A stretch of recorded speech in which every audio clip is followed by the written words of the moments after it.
Hey guys, dahil malapit na itong Easter, naisipan kong gumawa nitong puto. Iba't ibang kulay, yung parang Easter colors. Naalala ko dati si Mama, pag Holy Week, gumagawa siya nitong puto cheese. Super sarap talaga. Pero hindi ko magaya-gaya yung recipe niya. Hirap kasing hanapin yung mga ingredients dito. So anyway, gumawa lang ako ng sarili kong recipe. So, minix ko na lahat ng ingredients, tapos dinivide ko siya ng 3 different colors. So, I have yellow, my pink, at saka this one supposed to be blue, pero it turned out parang green na yung kulay niya. Pero okay lang siya kasi para din naman siyang Easter colors. So, ayan, nilayout ko na yung mga lalagyan natin yung molders natin. I have these metal pieces, galing pa ito ng Pilipinas, bigay ng aking kaibigan.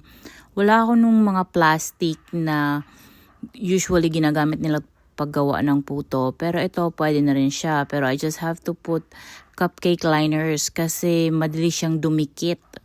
Kahit lalagyan mo pa siya ng butter or grease sa ilalim, dumidikit pa rin. Kaya gagamitan ko na lang siya ng cupcake liner. Okay na rin siya kasi mas madaling hawakan, 'di ba? Ito lang mahirap dito sa Amerika, guys. Kasi pag nagre-crave ka ng mga Filipino food, ang hirap hanapin ng mga ingredients o kaya yung mga molders na gagamitin mo. So, dapat creative ka na lang. Kung ano lang yung meron kayo, yun na lang yung ginagamit.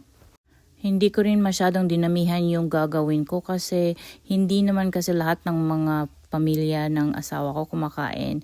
Pero alam nyo, dadalhan ko din itong aking mga co-workers sa school. Hindi pa kasi sila nakatikim ng puto. Hopefully magustuhan nila. Alam nyo na, itong sila Aling Tony at saka sila Aling Jen, ako sobrang pihikan. Pero I'm pretty sure si Nanay Lisa magugustuhan niya to kasi hindi naman siya yung mapili eh. Pati si Miss Styleline, kakain din yun. Kahit anong dalhin ko, kakain yun. At saka meron na din akong Pilipina na katrabaho, kaya I'm sure magugustuhan niya ito. Anyways, ayan, nilagay na natin siya sa steamer. Maliit lang po itong steamer ko, pero it works really good. Ayan guys, tumubo na yung puto natin. Lagyan na natin siya ng keso sa ibabaw.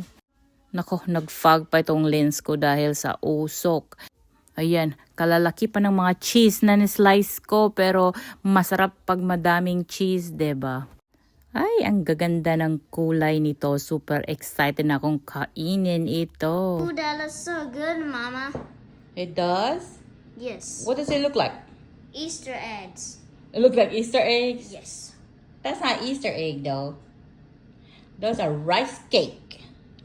Yeah. You gonna eat it? Yes! Yan, pati si Jackson excited na kumain. Pero unahan ko na siyang tikman itong ating puto. Very good. Fluffy? Moist. That's it for now. Thanks for watching.